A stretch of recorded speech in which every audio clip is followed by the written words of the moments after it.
नमस्कार दोस्तों, आप सभी को बहुत बहुत स्वागत है मेरे अपने YouTube चैनल में। जय शिव शंभु दोस्तों, जय श्री कृष्णा।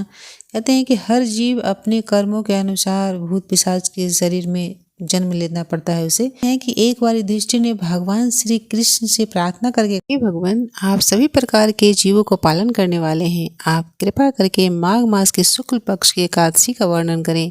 इसका क्या नाम है, इसकी विधि क्या है और इसमें कौन देवता का पूजन किया जाता है। कृष्ण कहते हैं कि हे राजन, माघ माह की शुक्ल पक्ष की एकादशी की क्या नाम है और जो सब पापों को हरने वाली है, व्रतों में उत्तम व्रत है, मनुष्यों को भोग और मोक्ष प्रदान करने वाली है, ब्रह्म हत्या के पाप जैसे से भी मुक्ति मिलती है, पिशाच भूत प्रेत की योनि से मुक्ति मिलती है। जय एकादशी का व्रत विधि पूर्वक करना चाहिए। इस दिन श्री विष्णु और लक्ष्मी की पूजन करनी चाहिए। श्री कृष्ण कहते हैं कि हे राजन, हर व्यक्ति को जय एकादशी का व्रत अवश्य रखनी चाहिए। कहा कि पुराणों में वर्णन एक कथा सुनाता हूँ। समय की बात है, स्वर्ग लोक में देवराज इंद्र राज किया करते थे। देवगण वहाँ सुख पूर्वक रहते थे। देवगण पारिजात वृक्षों से युक्त नंदन वन में अप्सराओं के साथ विहार कर रहे थे। इंद्र ने स्वेच्छा अनुसार वन में विहार करते हुए हर नृत्य का आयोजन किया। गंधर्व उसमें काम कर रहे, गंधर्व गायन कर रहे थे। गंधर्व में प्रसिद्ध उसमें काम कर रहे थे पुष्पदंत, चित्रसेन और उनकी पुत्री पुष्पदंती और उनकी पत्नी मौजूद थी। और पुष्पदंत एक गंधर्व के एक पुत्र थे जिसे माल्यवान के नाम से जानते थे। और माल्यवान पुष्पवंती के रूप पर अत्यंत मोहित हो गए थे और ये दोनों भी राजा इंद्र के नृत्य में शामिल थे। लेकिन परस्पर अनुराग मोहित के कारण इनका चित्त भ्रमित हो गया था। बहुत सारे अप्सराएं भी वहां पे नृत्य कर रही थी, लेकिन ये दोनों मोह के वशीभूत हो गए थे। चित्त भ्रमित होने के कारण इनका स्वर गायन का शुद्ध नहीं हो पा रहा था। गायन और नृत्य में तालमेल भी ठीक नहीं हो पा रहा था। इस पर इंद्र विचार करने लगे और इसे अपना अपमान समझने लगे। इससे वो कुपित हो गए, क्रोधित हो गए और दोनों को श्राप दे दिया और कहा कि तुम दोनों पतित हो, धिक्कार है मूर्खों, आज्ञा भंग करने वाले हो, इसलिए तुम दोनों पति पत्नी के रूप में रहते हुए पिशाच हो जाओ, पिशाच का रूप धारण करो, जाओ। इंद्र के श्राप देने पर दोनों को बड़ा दुख हुआ मन में। वे दोनों हिमालय पर्वत को चल दिए। दोनों अपना जीवन व्यतीत करने लगे। उन्हें गंध रस स्पर्श का कोई अनुभव नहीं हो रहा था, निद्रा भी नहीं आती थी। उस जगह अत्यंत शीत का प्रकोप था, ठंड से कांपते रहते थे, दांत दोनों बजते रहते थे,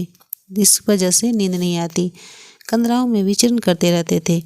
एक दिन पिशाच ने अपनी पत्नी ने पिशाचनी से कहा कि हमने ऐसा कौन सा पाप किया पिछले जन्म में जिससे हमें इतना कठिन पिशाच योनि प्राप्त हुई है। पिशाच की जिंदगी बहुत ही दुख देने वाली है, अतः हमें इस पाप से मुक्ति के लिए कोशिश करनी चाहिए। ऐसा क्या करें। दोनों इसी चिंता में दिन व्यतीत करते चले गए। एक बार दैव योग से माघ माह के शुक्ल पक्ष की जया नामक एकादशी आई और उन दिन दोनों कुछ भी नहीं खाया, आहार का त्याग कर दिया, सब प्रकार का आहार का त्याग कर दिया। कोई पाप कर्म भी इस दिन नहीं किया। चुपचाप एक वृक्ष, पीपल वृक्ष के समीप जाकर बैठे रहे, एक ही स्थान पर बैठे रहे और बैठे बैठे सूर्यास्त हो गया। तो रात्रि में इतनी ठंड होने लगी, हर जगह बर्फ ही दिख रही थी। दोनों भयंकर ठंड से पत्थर से हो गए और इन्हें रात्रि भयंकर मालूम पड़ने लगी। इसकी वजह से, ठंड की वजह से उन्हें नींद भी नहीं आई। रात्रि में पूरी रात जागे, बैठे रहकर ही जागे रहे। और कहते हैं कि अनजाने में उन्हें एकादशी, जय एकादशी व्रत का पालन हो गया और रात्रि जागरण भी हो गई। तो इससे भगवान विष्णु की कृपा प्राप्त हुई और दोनों का पिशाच योनि से मुक्ति मिल गई। दोनों अपने पूर्व रूप में आ गए। दोनों ने पहले जैसे ही गंधर्व और अप्सरा का रूप धारण किया। हृदय में पहले जैसे ही प्रेम उमड़ रहा था, स्नेह भरा था, शरीर पर पहले जैसे ही सुशोभित हो रहे थे। सुंदरता मनोहर रूप धारण करके पुष्प विमान पर बैठकर स्वर्ग लोक को प्रस्थान किए। इन दोनों ने राजा इंद्र के सामने जाकर प्रसन्नचित्त होकर प्रणाम किया। इंद्र दोनों को इस रूप में उपस्थित देखकर आश्चर्यचकित हो गए और उन्होंने पूछा, बताओ किस पुण्य के प्रभाव से तुम दोनों को पिशाच योनि से मुक्ति मिली है, किस देवता का सानिध्य मिला, किस पुण्य से दोनों को पिशाचत्व दूर हुआ, मुझे सब बताओ। तब इन्होंने कहा कि वासुदेव, विष्णु भगवान की कृपा तथा जया नामक एकादशी का व्रत से हमारा पिशाचत्व दूर हुआ है, पिशाच योनि से मुक्ति मिली है। तब इंद्र ने कहा, बोले माल्यवान, भगवान की कृपा और एकादशी का व्रत करने से न केवल तुम्हारी पिशाच योनि छूट गई, हम लोगों के लिए तुम वंदनीय हो। इसलिए अतः जो भी शिव और विष्णु भगवान के भक्त हैं वो सभी मेरे भी वंदनीय हैं। अतः आप पुष्पवती के साथ विहार करें।